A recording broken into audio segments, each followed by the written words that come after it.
BD ইমরানের iconic salon উদ্বোধন করতে চলে আসলেন লায়লা। আপনারা জানেন যে কিছুদিন আগে প্রিন্স মামুনের সাথে লায়লার সাথে একটি ঝামেলা হয়। ঝামেলা হওয়ার পর থেকেই তারা দুইজন দিদিকে চলে যায়। দিদিকে যাওয়ার পর এই বিডি ইমরানের সাথে এই লায়লার সাথে বন্ধুত্বের একটি সম্পর্ক হয়। তারপর থেকেই তারা একসাথে বিভিন্ন জায়গায় ঘোরাফেরা করে, ভিডিও বানায় এবং কি লায়লা মামুনকে অনেকটাই ভালোবাসে, বন্ধুর ভালোবাসা যেটাকে বলে।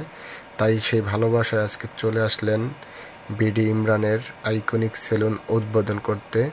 বিডি ইমরানের আইকনিক সেলুনটি হচ্ছে রামপুরা হাজিপাড়ায় আল আরাফা ব্যাংকের পাশেই।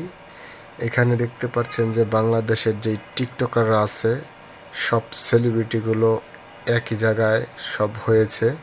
সব সেলিব্রিটিগুলো এক জায়গায় হয়ে আজকে বিডি ইমরানের আইকনিক সেলুন উদ্বোধন করবেন। এবং যারা আমার পেজের সাথে যুক্ত নাই, এখনও লাইক কমেন্টস করেন নাই, তারা দ্রুত লাইক কমেন্টস করে শেয়ার করে পাশে থাকুন আরও নতুন নতুন ভিডিও পেতে।